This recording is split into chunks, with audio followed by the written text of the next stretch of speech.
omwaka oguwedde Bobi Wine yali ku interview emu n'agamba nti mujja kiwulira, but we shall soon learn nti this applies to all Ugandans as long as we live the same, as long as nothing changes. Oyinza okwebuza Uganda empya ate leero ozze kwogera ku by'abayimbi. Not really, but I would like to talk about BEBE COOL's list. The reason why is because it is a talk of the town now to an extent nti mulimu n'abayimbi kati abalindanga listi eyo era ne banyiiga okuba nga tebali ku listi eyo, okuba nti media platforms mu Uganda, TVs, radio stations, well, they are paid to do that, but they are giving it attention. And if the same attention goes on, it will be something that Ugandans who actually like music and so many other things bajjatandikanga oku-expectinga that list every year. Nga olaba edda ewabeerangayo Palm Awards. People used to expect Palm Awards because tosobola kukijjawo nti Palm Awards, they were big, they were really, really big. It was one of the biggest events in Uganda, and if it had gone on, you can imagine senga kati on the level kwechiri, because ever since Palm Awards buno bubaddewo bwa award bwonna bwakweyiya bweyizi, but really nothing big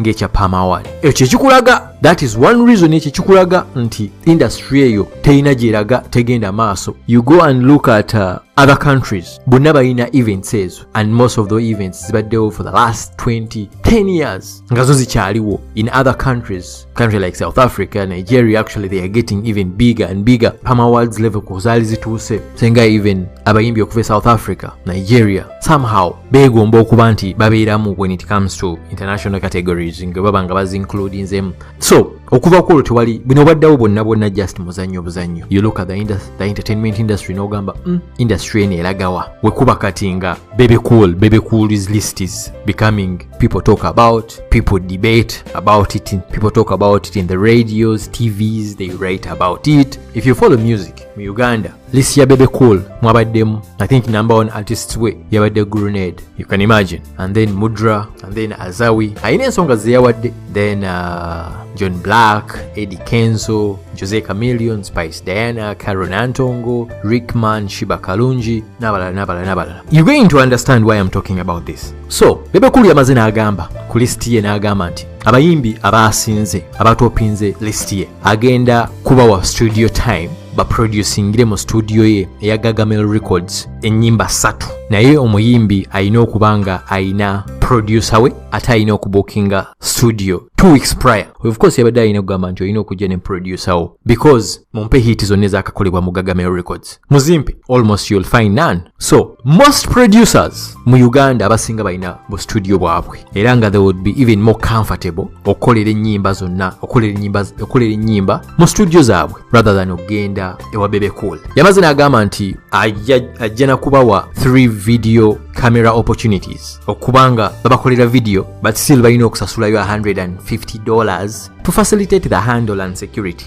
And you know, when you look at this, gomuntu wa bulijjo kano oyinza okalabanga akamanyiro, but there are some musicians who are looking up to this. Now BEBE Cool ataddewo studio ye, he's a pro-government. Asobola okukkiriza ng'ovuddeyo n'oluyimba kaŋŋambe ng'oluyimba lwa one of those edutainment songs ngeza Bobi Wine. For example, one of those songs nga edda Ronald Mayinja zeyakubanga, Ronald Mayinja zeyayimbanga neziwamba like everywhere ng'olya Ronald Mayinja, but you know ezo ennyimba zeyayimbanga ezikwatagana ku bintu ebigenda maaso mu ggwanga, enfuga embi. So the number one example is Bobi Wine. You know, kyenjogerako nti nobango olina oluyimba that talk about human rights violations, that talk about the poor governance, that talk about corruption, osobola oddukolera mu studio ya BEBE Cool. Basobola okukkiriza ogenda oluproducingire mu Gagamel Records. Fena tukimanyi the answer to that. No, tosobola. Naye nga ate it's not about nti bino mbiyingizaamu struggle about politics. No, there are many songs that eziyina message naye nga it's edutainment nga you can dance on the tune osobola okwenjoyinga oluyimba. The good example is Bobi Wine songs even before nga tana bafuuka kikyali kati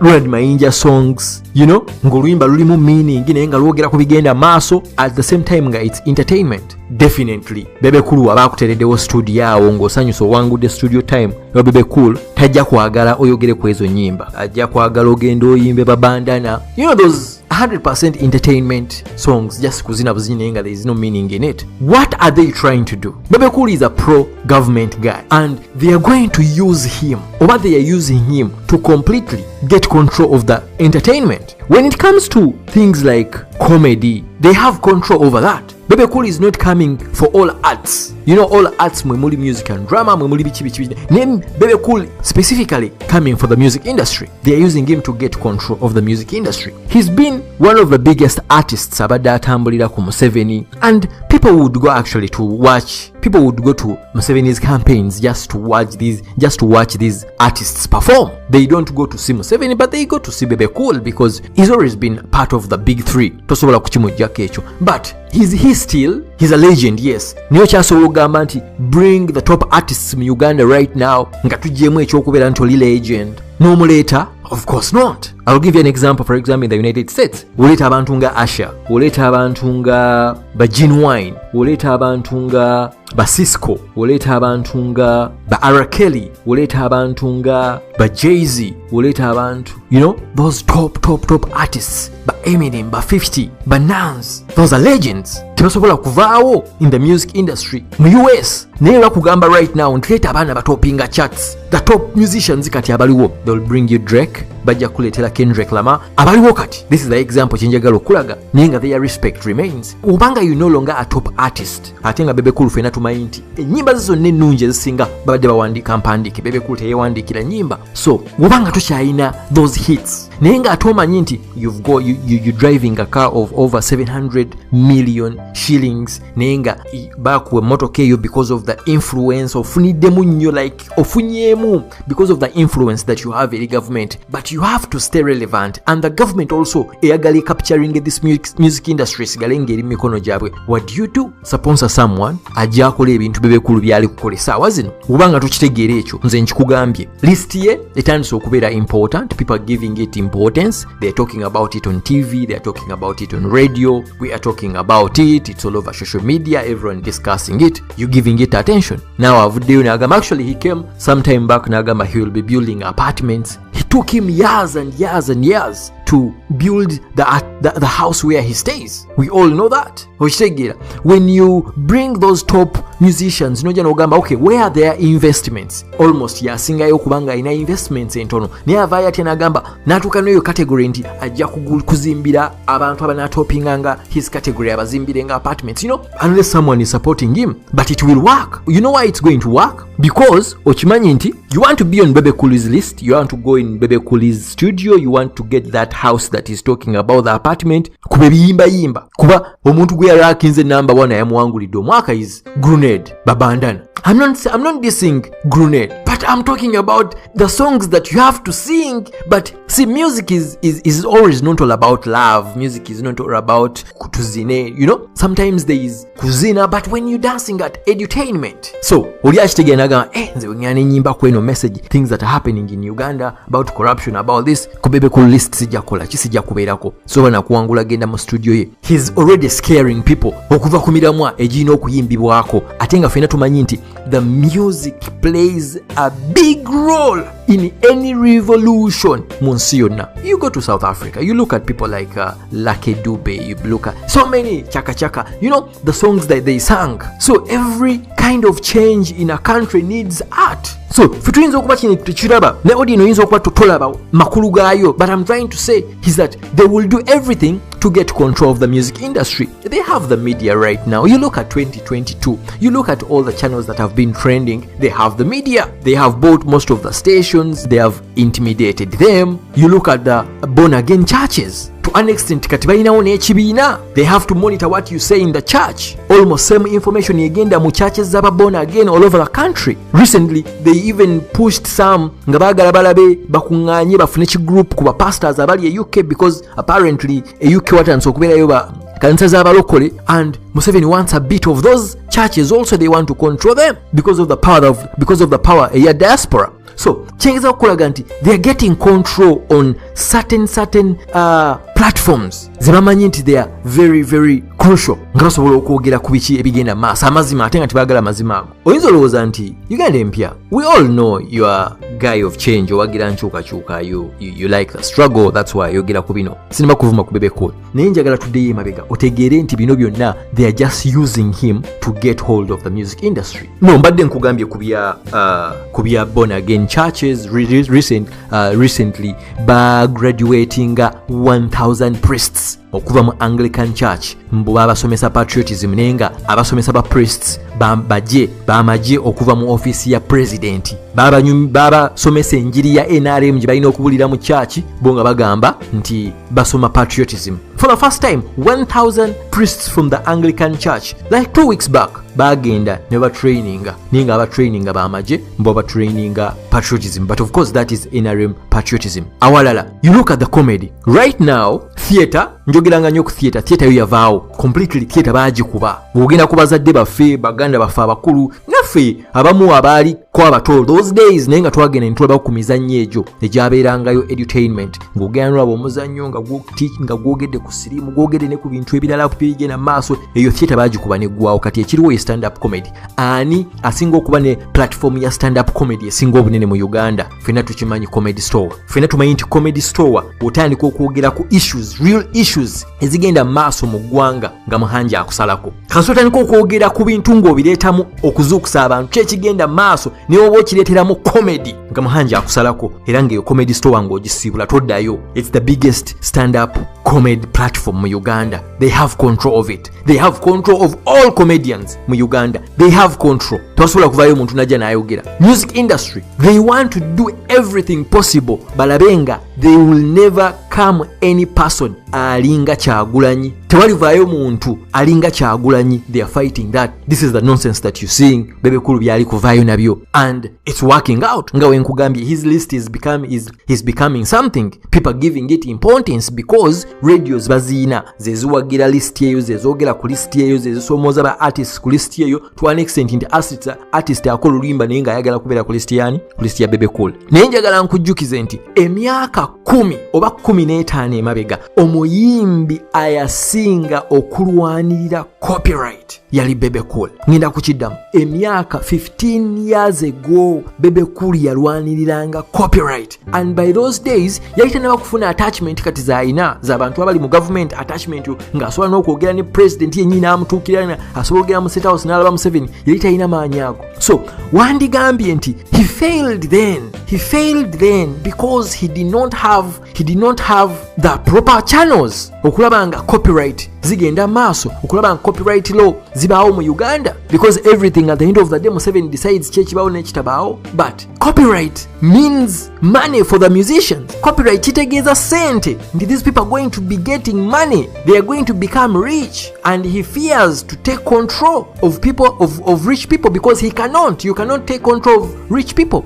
Now ba artists bano okubakuumira nga bali mu mbeera eneesabiriza tosobola kuteekawo copyright. Bebe Cool yalwaniriranga copyright, yagenda ng'ewandegeya n'agenda wa abaana abasalanga bu CD Bebe Cool yabakwatanga n'abasiba ng'ali kulwanirira copyright. Niye weewuunyisa nti okuva we yatandika okuwagira gavumenti eno directly n'afuna proper channels ali connected tayogera ku kintu kiri kwa copyright. Akulaga nti ayagala nnyo industry, akulaga nti alwanirira nnyo omuyimbi, kino akikolera muyimbi akiwa relevance, takyayogera ku copyright. Naye ng'atono gasiya ine gwe balikola tasobola kubbulula muyimbi. Copyright yeyo kesobola okubbulula abayimbi. Can you imagine nti right now for Chameleon to survive, to maintain his status and the life that he lives, he has to perform. The legendary Chameleon, the legendary Jose Chameleon has to perform to survive. Naye nga kyandibadde tekiri bwe kityo. Chameleon yandibadde asobola okumala emyaka 10 nga taperforminga naye nga sente zijja. Muddeyo mutunulire ku bantu because Chameleon we bali bachattingira edda enyenye nnyo nga wakabinyo ba kipepo nga weziri is the same time ba Asha we bali bachattingira, but they still get millions and millions from royalties. How much money does Chameleon get from royalty? How much? So takulimba nti ayagala industry, yali ajagala luli niye malo kitegeera nti kati bano baakolera tebaagala muyimbi yenna kugaggawala, baagala omuyimbi obeerenga opafominga buli lunaku ng'okola za kulya kyokka olina okumaintaininga obulamu bwo because oyagala olaga abantu nti oli bulungi. You drive expensive cars that you don't own. How do you maintain that high-end life? You have to perform to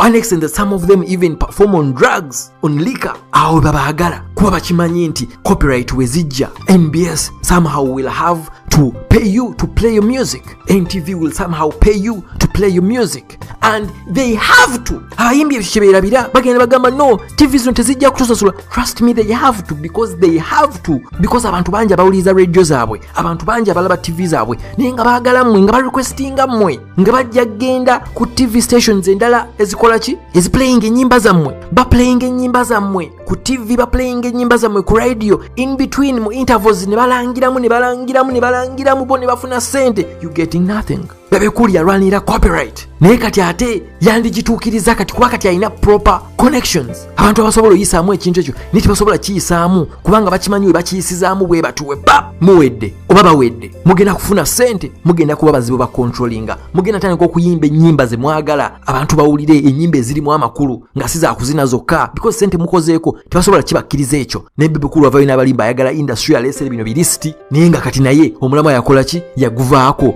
kubanga yasasulwa. Ba comedian olina okuyiya jokes buli week, olina okuyiya jokes buli week naye ogenze ku platform kolera jokes zo omusajja alina YouTube channel akusasula lwo performing olwo kyokka naye afuna sente okuva ku mulyango kwolwo nnyini lunaku lwe mukola akola sente naye ate n'amala content wammwe n'amala n'amutwala ne ku YouTube channel ye n'asigala nga afuna millions and millions of money ku content mwe gwe yabasasulira ekiro kimu. Comedy naye bw'atyo bakoze eki bwe bamukutte ate nga bakulimitinze nti olina kwogera ku kino na kino. So njagadde kulaga nti abasajja tebakikola nti takikola nti ayagala music industry no, takyalina relevance, takyalina maanyi nnyo mu music industry naye ayagala okusigala nga ali awo nga bamulaba nti ali important asobole okusigala nga afuna sente. Museveni wakizuulira nti Bebe Cool is no longer important on the music industry nti takyaliko. They cannot value him like the way they value him now. How does he stay relevant nga takyasobola kuba music gwe yakuba nga luli bye bino byatandise okukola bye bino byakola and is doing it well. Akyayogera ne bamulaba nti yakoze list y'abantu ne bakayandira saabaddeko teyabaddeko nga lwaki tabeerako luno oluyimba lwaki doesn't matter.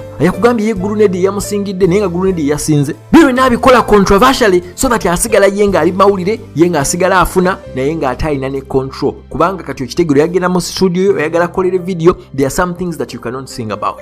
Utategeera bintu bino fena tujja kiwulira nga we natandikidde nina mu abayimbi mujja kiwulira. The only way out si bino biri stilist. The only way out is copyright. Niyo omusajja yasinganga okulwanira copyright ndowooza omulaba kati kyaliko takyakyogera nako naye nga ate right now alina influence esobola okukyogerako kuba abeera n'abantu abaleeta amateeka ago abasobola okukiisa ne bagamba copyright leze mu Uganda naye ne takyagyagala because ye afuna. So abayimbi nkimanyi mukolera nammwe kaakulya we mutayimbye temulya. Somehow you will have to wake up. Muve mu ono nonsense. Mbagala nnyo. Peace.